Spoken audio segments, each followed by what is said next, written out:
Hello everyone, I am Sangeeta Gusain. Welcome back to my channel. Class 12th biology का हम 6th chapter start कर रहे हैं जिसका नाम है मॉलिक्यूलर बेसिस ऑफ इनहेरिटेंस यानी वंशागति का आणविक आधार. ये वीडियो दोनों मीडियम के लिए यानी इंग्लिश और हिंदी मीडियम के बच्चों के लिए है. हिंदी में इसके सबटाइटल या फिर जो डिफ़िकल्ट टर्म्स हैं उनके हिंदी ट्रांसलेशन भी लिखा जाएगा. In this particular video, we will discuss about what is nucleic acid, types of nucleic acid, composition and structure of nucleic acid. So start करते हैं. Start करने से पहले अगर आप चैनल पर नए हैं तो please do consider subscribing my channel. अगर आपने already सब्सक्राइब कर लिया है, thank you very much. In all kind of living organisms, चाहे वो प्रोकैरियोटिक हो या यूकैरियोटिक हो, इनमें दो तरह के न्यूक्लिक एसिड मिलते हैं. अगर क्वेश्चन पूछा जाता है कि व्हाट इज न्यूक्लिक एसिड, तो हम कहेंगे कि it is a polymers of nucleotides, यानी it is a long chain of polynucleotides molecule. ठीक है, यानी कि जब बहुत सारे न्यूक्लियोटाइड मॉलिक्यूल आपस में जुड़ते हैं तो वो न्यूक्लिक एसिड बनाते हैं. तो लिविंग सेल में दो तरह के यानी two types of nucleic acid मिलते हैं. One is DNA, second is RNA. ये जूनियर क्लासेस में आप बहुत बार पढ़ चुके हैं. DNA deoxy ribo nucleic acid and RNA is ribo nucleic acid. DNA act as genetic material in almost every organisms except plant viruses, यानी कि ये प्लांट वायरस को छोड़ करके सभी में, चाहे मैंने पहले भी बोला कि प्रोकैरियोटिक और यूकैरियोटिक दोनों प्रकार के लिविंग ऑर्गेनिज्म में ये एक जेनेटिक मटेरियल का काम करता है. यानी जितनी भी जेनेटिक इन्फॉर्मेशन है वो सब डीएनए में ही कोड होती हैं. जबकि दूसरी तरफ आरएनए जो है वो सिर्फ प्लांट वायरस को छोड़ करके और किसी में जेनेटिक मटेरियल की तरह काम नहीं करता. या इन शॉर्ट आप कह सकते हो कि प्लांट वायरस में भी ये भी जेनेटिक मटेरियल की तरह काम करता है. जो डीएनए है वो न्यूक्लियस यानी सेल न्यूक्लियस और सेल ऑर्गेनल्स, बाकी ऑर्गेनल्स में भी होते हैं. कुछ में जैसे माइटोकॉन्ड्रिया हो गया, लाइसोसोम हो गया, क्लोरोप्लास्ट हो गया, इनमें होता है. जबकि जो आरएनए होता है वो साइटोप्लाज्म में होता है. ठीक है, इसके अलावा जो फंक्शन है वैसे तो हम आगे के वीडियो में पढ़ेंगे. इनका फुल फ्लैज वीडियो होगा, पूरा एक एपिसोड होगा. लेकिन हम यहाँ पर शॉर्ट में लिख सकते हैं कि डीएनए का फंक्शन जीन एक्सप्रेशन है, जीन रेप्लिकेशन है. ठीक है, इसमें जेनेटिक इन्फॉर्मेशन होती है, जेनेटिक कोडिंग होती है. और आरएनए जो है उसका काम मेनली जो है वो प्रोटीन सिंथेसाइज करना होता है, प्रोटीन का निर्माण करना होता है. अब हम बात करते हैं historical background related to nucleic acid, यानी कि किन किन साइंटिस्ट ने न्यूक्लिक एसिड के एरिया में अपना अपना कंट्रीब्यूशन दिया.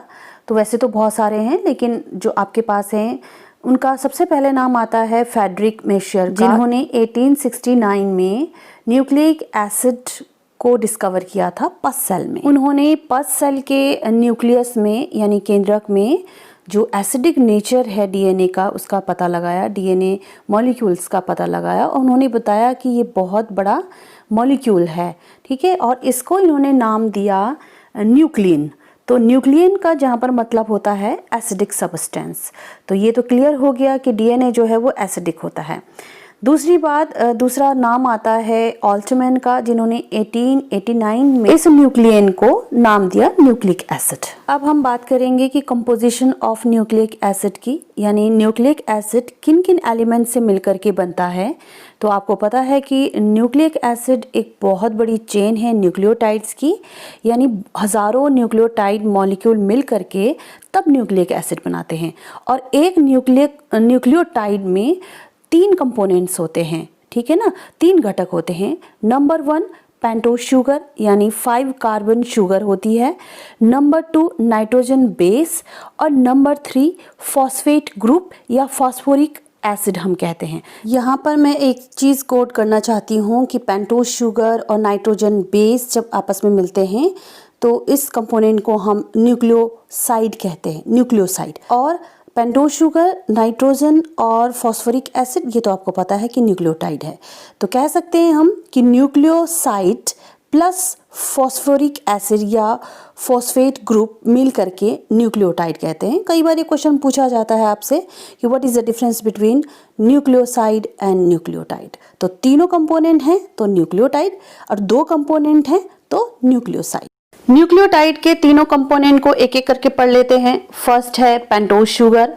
पेंटोज शुगर 2 तरह की होती है, नंबर 1 राइबोज शुगर और नंबर 2 डीऑक्सीराइबोज शुगर।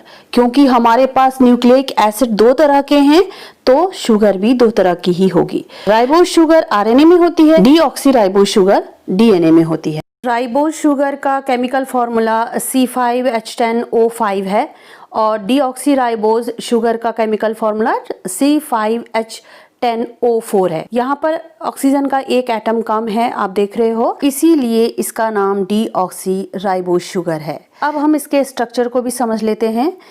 जो पेंटोज शुगर है वो एक साइक्लिक मॉलिक्यूल होता है और इसमें 4 कार्बन रिंग में होते हैं और 1 कार्बन रिंग से बाहर होता है।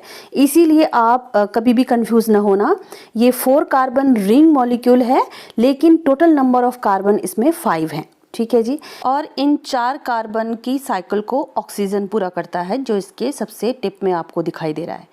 तो आप यहाँ पे देखोगे कि यहाँ पर हर एक कार्बन के साथ OH यानी कि हाइड्रोक्साइल फंक्शनल ग्रुप जुड़ा हुआ है और राइबोज शुगर में डीऑक्सीराइबोज शुगर से एक हाइड्रोक्सिल ग्रुप जो है वो अधिक होता है, इसीलिए ये बहुत ज़्यादा रिएक्टिव होता है। तो इसका जो फंक्शनल ग्रुप है वो मेनली कार्बन 2 और कार्बन 3 पर है। मैं आपको बताना चाहूँगी कि यहाँ पर जो कार्बन की नंबरिंग है वो क्लॉकवाइज है, यानी कि जिस दिशा में घड़ी की सुई घूमती है उसी दिशा में हम केमिस्ट्री रूल के अकॉर्डिंग काउंटिंग स्टार्ट करते हैं।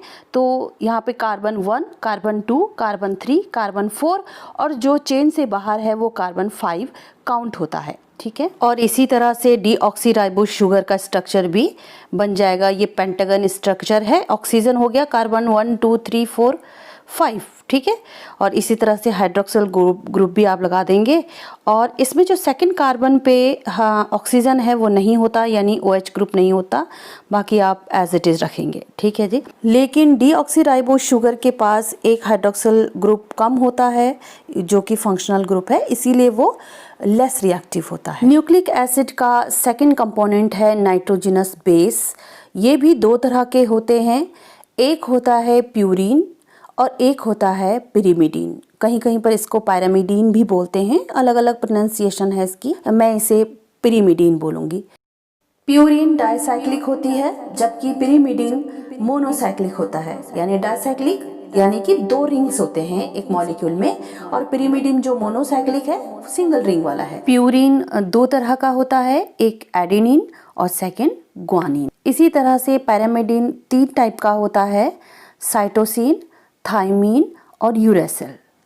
प्यूरिन्स डीएनए और आरएनए दोनों में ही प्रेजेंट होते हैं। इसका मतलब adenine and guanines are present in both DNA and RNA, जबकि पिरिमिडीन में से साइटोसिन और थाइमीन तो डीएनए में प्रेजेंट होता है और साइटोसिन एंड यूरेसिल ये आरएनए में प्रेजेंट होता है। तो साइटोसिन डीएनए और आरएनए दोनों में होगा और थाइमीन डीएनए में और यूरेसिल आरएनए में होगा। इसका मतलब डीएनए में साइटोसिन एंड थाइमीन और आरएनए में साइटोसिन एंड यूरेसिल। जो नाइट्रोजनस बेस है वो पेंटोज शुगर के कार्बन 1 पर अटैच होता है। ठीक है, हमेशा याद रखिएगा कार्बन 1 के, चाहे वो आरएनए है चाहे वो डीएनए है।